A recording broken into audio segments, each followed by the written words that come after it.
जय श्री कृष्ण।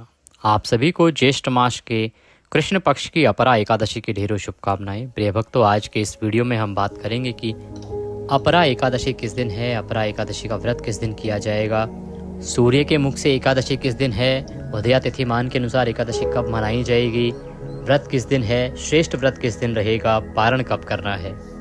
दूसरा, इस एकादशी के नियम क्या हैं, किस विधि से इस एकादशी का पूजन करना चाहिए, इस एकादशी में और अन्य एकादशियों के जो व्रत होते हैं उनमें क्या अंतर है, क्या विशेष है जो इस एकादशी पर अर्पित करना चाहिए, जैसे कि 7 कमलगट्टे का विधान है, वो कैसे कब अर्पित करने हैं और क्यों अर्पित करने हैं।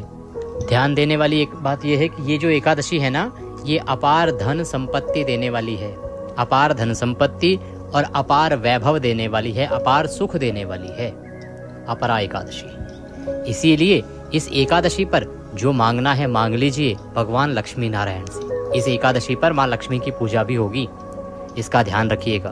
और इसीलिए हमने कमलगट्टे आपको बोले हैं। एकादशी जो है ना, आप जानते हैं कि कुछ एकादशियां हैं जो पापों की मुक्ति के लिए, जीवन की मुक्ति के लिए, आत्माओं की मुक्ति के लिए, ये आपके इसी जीवन में धन संपत्ति और वैभव देने के लिए है। तो कैसे इसकी पूजा करनी है, क्या विधि है पुराणों में, क्या इसके नियम रहेंगे, क्या वो कार्य हैं जो आपको इस दिन नहीं करने हैं, ये बताया जाएगा। और संपूर्ण जानकारी आने वाली एकादशी के बारे में आपको प्रदान की जाएगी। आपसे निवेदन है कि वीडियो यदि थोड़ा सा भी उपयोगी लगे तो कृपया एक बार लाइक अवश्य कर दीजिएगा और अपने व्रत की सफलता के लिए कमेंट बॉक्स में अवश्य लिखिएगा जय श्री हरि या ओम नमः भगवते वासुदेवाय। आप देख रहे हैं देवभूमि ज्योतिष संस्थान का प्रतिष्ठित यूट्यूब चैनल देवभूमि धार्मिक। हम यहाँ पर जो जानकारी देते हैं वह ज्योतिष शास्त्र, पंचांग और पुराणों पर आधारित होती है। आप जानते हैं, जो हमारे पुराने दर्शक हैं सब जानते हैं कि हम यहाँ पर किसी व्रत त्योहार का मुहूर्त कब रहेगा, किस दिन मनाया जाएगा, वो पंचांग के आधार पर बताते हैं और ज्योतिष शास्त्र की गणना के आधार पर बताते हैं। और व्रत किस विधि से करना है, क्या उसकी सही कथा है, क्या महात्म्य है, क्या उसके नियम हैं, वो जो पुराणों में वर्णन आता है वहां से बताते हैं। इसीलिए सभी व्रत और त्योहारों की सही व पंचांग अनुसार, ज्योतिष शास्त्र अनुसार जानकारी यदि प्राप्त करते रहना चाहते हैं तो चैनल को अवश्य ही सब्सक्राइब कर लीजिएगा। जब आप सब्सक्राइब करेंगे ना तो उसमें एक बेल आइकन का निशान आएगा। सब्सक्राइब दबाने के बाद एक बेल का निशान, घंटी का निशान बना हुआ आएगा, उसको अवश्य दबाइएगा। जब उसको आप दबाते हैं तभी आपको हमारे सारे वीडियो मिलते हैं, अन्यथा आपसे वीडियो छूट जाएंगे, जानकारी आपसे छूटती चली जाएगी। फिर बहुत सारे हमारे दर्शक हैं वो बोलते हैं पंडित जी आपके तो हमें वीडियो ही नहीं मिलते हैं, एक वीडियो मिलता है दूसरा नहीं मिलता है। तो आप कृपया चैनल को सब्सक्राइब करें और साथ में बेल आइकन को अवश्य दबाएं। उससे हो जाएगा वो पर्सनलाइज कि आप उसके सभी वीडियोस देखना चाहते हैं। फिर आपको कहीं और जाने की आवश्यकता ही नहीं होगी, अपने आप से आपके स्क्रीन पर मैसेज आपको मिल जाया करेगा कि ये वीडियो इस चैनल पे आया है, आप उसको देख सकते हैं और जानकारी प्राप्त कर पाएंगे। आपके लिए बहुत सुविधाजनक है ये। आइए प्रिय भक्तों, अब जानकारी आरंभ करते हैं। देखिए, ज्येष्ठ मास की जो एकादशियां हैं दोनों ही महत्वपूर्ण एकादशियां हैं, चाहे वो अपरा हो और चाहे इसके बाद आने वाली निर्जला एकादशी हो। निर्जला एकादशी से संबंधित वीडियो भी हमने अपलोड किया है। निर्जला के जो दान होते हैं ना, बहुत महत्वपूर्ण होते हैं। इसके बारे में एक बहुत बड़ा वीडियो हम बना रहे हैं कि एक एक दान की महिमा आपको ज्ञात होगी, कौन सा दान किस लिए किया जाता है, क्यों करना चाहिए। हम बात कर रहे हैं अपरा एकादशी की, जो कि अभी पहली एकादशी है। और ये एकादशी जो है ये कृष्ण पक्ष की एकादशी है। निर्जला जो आती है वो आएगी शुक्ल पक्ष की एकादशी, जो जून में होगी। तो अपरा एकादशी के बारे में शास्त्र कहते हैं कि इस दिन आपको भगवान श्री हरि विष्णु तथा माता लक्ष्मी की पूजा करनी चाहिए।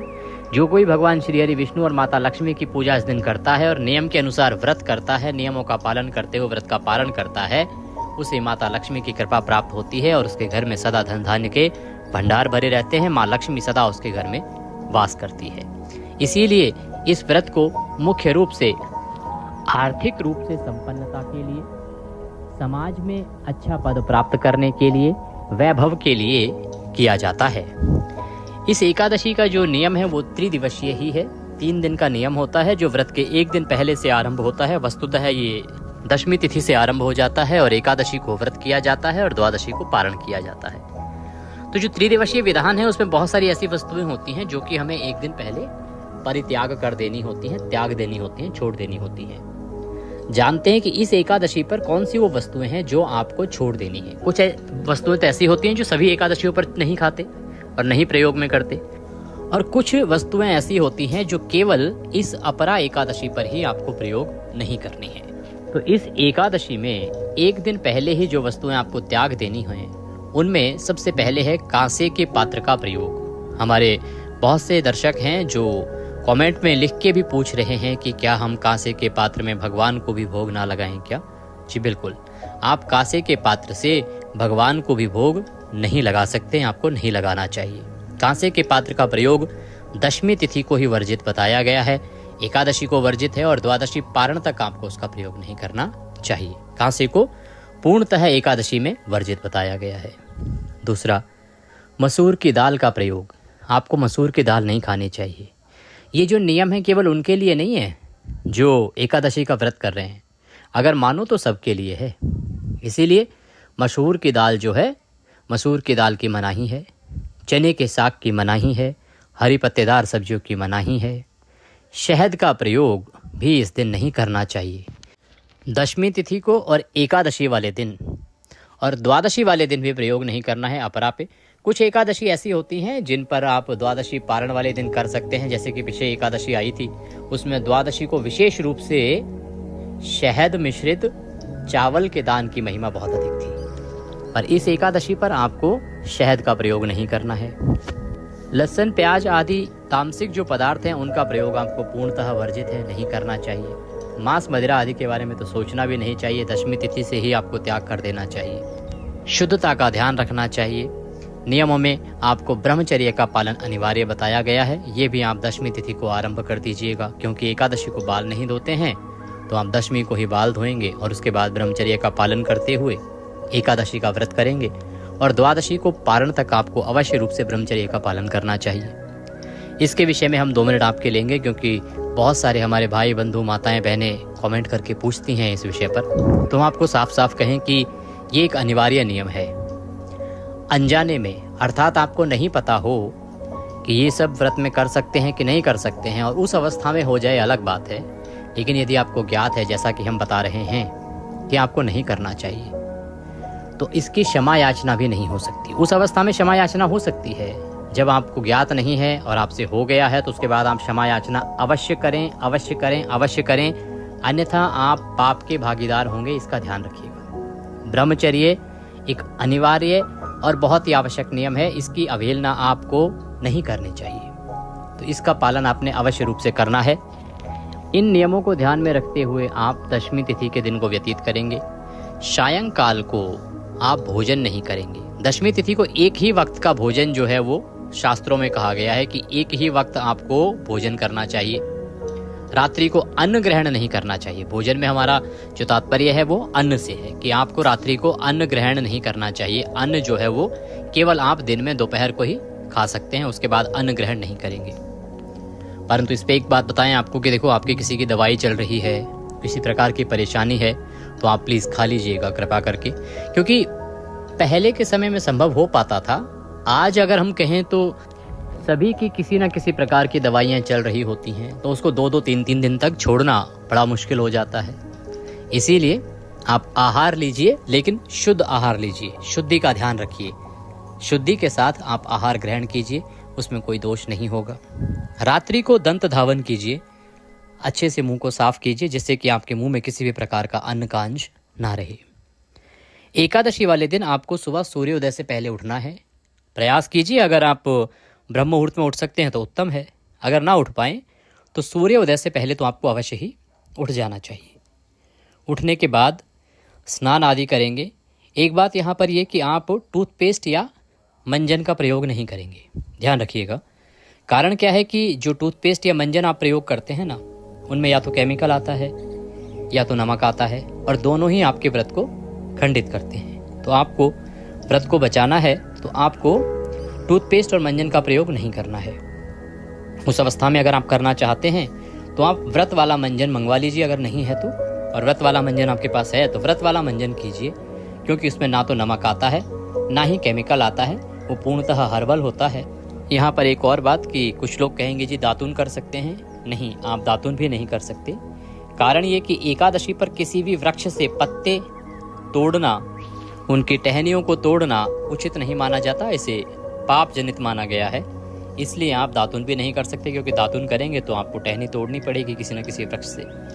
तो आप केवल जो व्रत वाला मंजन आता है उसका ही प्रयोग कीजिएगा, अन्यथा आप नहीं कीजिएगा। स्नान आदि कीजिएगा। स्नान आदि जब करेंगे आप, तो इस महीने में गंगा स्नान का बड़ा फल है साहब। अगर आप जा सकते हैं तो गंगा स्नान को जाइएगा, अगर आप नहीं जा सकते हैं तो घर पर ही गंगा स्नान कीजिएगा। कुछ प्रमुख तिथियां हैं, जैसे जेठ की एकादशी, जेठ की अमावस्या, जेठ की पूर्णिमा और गंगा दशहरा। इन सभी पर गंगा स्नान की महिमा है। ये महीना पूर्णतः गंगा जी को समर्पित है। कारण ये कि इसी महीने में तो आता है गंगा दशहरा। गंगा दशहरा क्या है? माँ गंगा का पृथ्वी पर अवतरण हुआ था। तो आप जैसे आज की भाषा में बताएं तो आप युवा पीढ़ी देखते हैं ना कि ये हमारा बर्थ मंथ है, इस महीने में हमारा जन्म हुआ था, अब हम पूरे महीने जन्मोत्सव मनाएंगे। तो ठीक ऐसे ही समझिए कि ये माँ गंगा का जन्म उत्सव का महीना है, बर्थ मंथ है। इसीलिए इस पूरे महीने में गंगा की पूजा, गंगा का स्नान बहुत अधिक पुण्यदायी बताया गया है। तो आप एकादशी को यदि संभव है तो गंगा का स्नान कीजिए। नहीं जा सकते हैं तो घर पे जो स्नान कर रहे हैं ना, उसमें आप थोड़ा सा गंगा जल मिलाइएगा। बाल्टी को पहले अच्छे से साफ कर लीजिए जिससे आप स्नान करने वाले हैं, फिर उसमें थोड़ा गंगा जल मिलाइए। गंगा जल भरने के बाद उसमें शुद्ध जल मिलाइए, और अगर संभव है तो थोड़े से काले तिल उसमें डाल लीजिए, और उत्तर की ओर मुख करके हर हर गंगे बोलते हुए स्नान कीजिए। ये इस एकादशी पर आपके लिए उत्तम रहेगा, अगर आप गंगा जी नहीं जा सकते हैं तो। स्नान करने के बाद आपको कुछ प्रमुख जल अर्पण अवश्य करना है। जल अर्पण में क्या है? आप सूर्य देव को अवश्य जल दीजिएगा। सूर्य देव को जल देंगे। सूर्य देव को जल देने के साथ आप पीपल देवता को जल दीजिएगा। आप अपने पितरों को जल दीजिएगा। सभी में पहले लोटे में गंगा जल डालिएगा, उसके बाद शुद्ध जल भरिएगा और फिर आप जल दीजिएगा। ये जल इस एकादशी पर अधिक पुण्यदायी है। इसका महत्व एकादशी के दिन बहुत बढ़ जाता है। इसीलिए आप पूरे महीने में बाकी दिन दें या ना दें, 2 एकादशियां हैं, अपरा और निर्जला, एक अमावस्या है और एक पूर्णिमा है। इस 4 दिनों में जेठ में आपको अवश्य ही सूर्य को जल देना है, पीपल को जल देना है और माता तुलसी को जल देना है। अगर कहीं रविवार आ रहा हो तो आप छोड़ सकते हैं, परंतु एकादशी, आने वाली एकादशी पर तो ऐसा कुछ है नहीं कि रविवार नहीं है, और निर्जला पर भी रविवार नहीं है, और गंगा दशहरे पर भी रविवार नहीं है। अमावस्या और पूर्णिमा की जानकारी अभी हमने पढ़ी नहीं है, उसके विषय में हम पढ़ेंगे तो बताएंगे। तो आपको इन तिथियों पर ना, इन 3 जगह पर जल अवश्य देना है, सूर्य देव, पीपल देवता और माता तुलसी। लोग कहेंगे जी एकादशी को माता तुलसी को जल। देखिए, माता तुलसी को एकादशी को जल देने में कहीं दोष बताया ही नहीं गया है। माता तुलसी को जल देने में जो दोष कहा गया है ना, वो द्वादशी को कहा गया है। हमने एक विशेष वीडियो बनाया था जिसमें बताया था कि तुलसी माता को कब जल नहीं देना है, कब उनके पत्ते नहीं तोड़ने हैं, उसके विषय में आपको ज्ञात होगा। अगर आपने वीडियो नहीं देखा है तो आपने बहुत बड़ी चीज़ मिस करी है, उसको अवश्य देखिएगा। 6 पुराणों में से हम जानकारी लेके आए थे आपके लिए कि पुराणों में क्या लिखा है तुलसी माता के बारे में, और आपको कब जल देना चाहिए, कब जल नहीं देना चाहिए। तो सभी पुराणों में द्वादशी के बारे में लिखा है साफ साफ कि द्वादशी को तो अगर आप तुलसी का पत्ता तोड़ते हैं तो समझिए कि आपने भगवान के सिर का छेदन कर दिया। इतना बड़ा पाप है द्वादशी पर तुलसी पत्ते तोड़ने का। अभी यहाँ कथा सुनाने बैठेंगे तो बहुत लंबी कथा हो जाएगी, क्योंकि माता सीता से संबंधित एक बहुत बड़ा विषय है इसमें। तो आप वो वीडियो देख लीजिएगा, ना मिले तो आप कमेंट बॉक्स में लिख के पूछ लीजिएगा, हम लिंक आपको प्रदान करेंगे। हम बात कर रहे हैं अपरा एकादशी के बारे में। तो ये कर्म है जो आपको एकादशी के दिन पहले आपको करने हैं, जल देने हैं। उसके बाद आप आसन लगा के और पूजा स्थल पे बैठ जाइए। पूजा स्थल की साफ सफाई करके उत्तर दिशा की ओर मुख करके। अगर उत्तर दिशा में आपके पास उपयुक्त स्थान नहीं है तो आप पूर्व दिशा की ओर भी मुख कर सकते हैं। बात आती है जी सामग्री क्या चाहिए। पूजा के लिए सामग्री चाहिए, इसमें भगवान श्री हरि विष्णु का कोई चित्र हो, कोई प्रतिमा हो आपके पास, वो लीजिएगा। चौकी लीजिएगा, पीला वस्त्र हो तो पीला वस्त्र लीजिएगा। रौली, मौली, पान, सुपारी, लौंग, इलायची, धूप, दीप, नैवेद्य।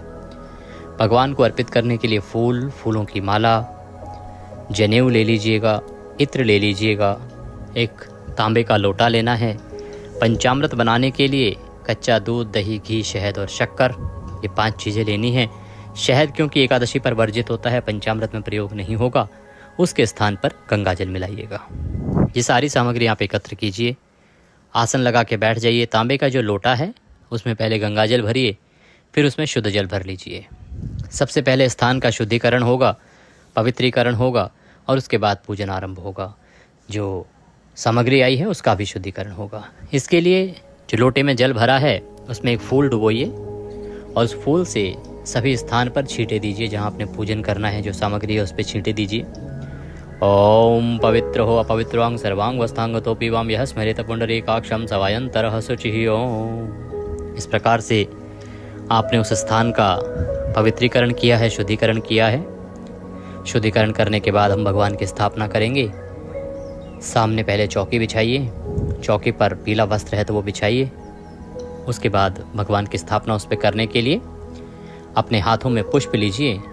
हाथों में पुष्प लेके निवेदन कीजिए कि हे प्रभु, ये हम आसन के रूप में आपको अर्पित कर रहे हैं। इस पुष्प को आसन के रूप में स्वीकार करें और यहाँ विराजमान हो। इस प्रकार से वह पुष्प वहाँ अर्पित करें और भगवान की स्थापना करें। भगवान की स्थापना के साथ ही सीधे हाथ की ओर आप घी का दिया जला दीजिएगा और धूप रख दीजिएगा। स्थापना करने के बाद आप हाथ धो लीजिएगा। जो लोटे में जल है उसमें एक आचमनी रखिए, या आचमनी नहीं है तो चम्मच लीजिए, चम्मच से सीधे हाथ पे जल लीजिए और हाथ धो लीजिए। हस्तो प्रक्षालनम, हाथ धो के एक एक चम्मच जल आपने आचमनी करनी है। हम एक एक मंत्र बोलेंगे तो एक एक चम्मच जल आपको अपने सीधे हाथ पे लेना है और पी जाना है। ओम माधवाय नमः, जल लीजिए, पी जाइए। ओम केशवाय नमः, जल लीजिए, पी जाइए। ओम नारायणाय नमः, जल लीजिए, पी जाइए। ओम ऋषिकेशाय नमो नमः, हस्तो प्रक्षालनम। हाथ धो लीजिए, हाथ पे जल लीजिए, हाथ धो लीजिए। अपने आप को मौली बांधिए, तिलक कीजिए। पारिवारिक जन यदि पूजन कर रहे हैं साथ में बैठ के ना, तो उनको भी तिलक कीजिए, मौली बांधिए। अब आप पूजा के लिए तैयार हैं तो सबसे पहले संकल्प करेंगे। धूप दीप जो है रखे हैं आपने, उनको प्रज्वलित कर लीजिए, उनको जला लीजिए माचिस से। अपने सीधे हाथ में जल लीजिए और संकल्प करने के लिए दक्षिणा के रूप में 1 रुपये का सिक्का कम से कम रखिए। अधिक जो भी रखना चाहें वो रख सकते हैं। 3 बार बोलिए ओम श्री विष्णु, ओम श्री विष्णु, ओम श्री विष्णु। अपना नाम, अपना गोत्र, जिस स्थान पर बैठकर आपने संकल्प करना है ना, वहाँ का मकान नंबर, क्षेत्र का नाम, शहर का नाम, ज्येष्ठ मासे कृष्ण पक्षे अपरा एकादश्यायाम पुण्यतिथियो आयु आरोग्यता प्राप्त्यार्थाय, धन संपत्ति प्राप्त्यार्थाय, अचल लक्ष्मी प्राप्त्यार्थाय, वैभव प्राप्त्यार्थाय एकादशी व्रत पूजन संकल्पम संकरिष्ये। बोलिए सौ श्री विष्णु शरणौ शरणम प्रपद्ये, और वह संकल्प भगवान के चरणों में अर्पित कर दीजिए। संकल्प करने के बाद भगवान का पूजन किया जाएगा। पूजन करने के लिए भगवान के सामने एक कटोरी रखिए। कटोरी में हम भगवान का पूजन की जो सामग्री है वो अर्पित करेंगे, जिससे कि वो पैरों में ना आए, इधर उधर ना फैले। भगवान को पहले पद्य अर्घ आचमनी अर्पित किया जाता है। तो पद्य अर्घ आचमनी के लिए 1-1 चम्मच जल आप 1-1 मंत्र पर भगवान के निमित्त अर्पित करेंगे। ओम भूर्भुवः श्री नारायणाय नमः, व्रत पूजन प्रारंभ कुरुः। पूजन मध्ये श्री हरि विष्णु निमित्तार्थाय पद्यम समर्पयामि। पद्य के रूप में 1 चम्मच जल अर्पित कीजिए। ओम भूर्भुवः श्री नारायणाय नमः, अर्घ्यम समर्पयामि।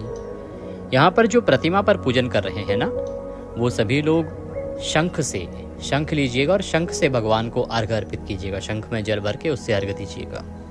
जो तस्वीर पर पूजन कर रहे हैं वो चम्मच से सामने रखे पात्र में 1 चम्मच जल अर्घ्य के रूप में अर्पित कीजिए। भाव रखिए कि आप भगवान को अर्घ्य दे रहे हैं। ओम भूर्भुवः श्री नारायणाय नमः, जलाचमनीम समर्पयामि। आचमनी के रूप में जल अर्पित कीजिए। भगवान को स्नान कराएंगे। ओम भूर्भुवः श्री नारायणाय नमः, स्नानम जलम समर्पयामि। स्नान के लिए 1 चम्मच जल अर्पित कीजिए। प्रतिमा है तो अच्छे से स्नान कराइए। अब पंचामृत से स्नान कराया जाएगा। पंचामृत से स्नान कराने के लिए पंचामृत बनाइए। कच्चा दूध, दही, घी, गंगा जल और शक्कर मिलाइए। पंचामृत को एक फूल पर लगा लीजिए।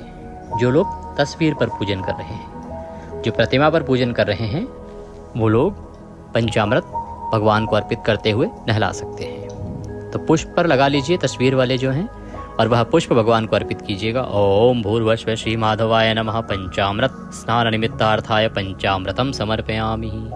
पंचामृत अर्पित कीजिए भगवान को।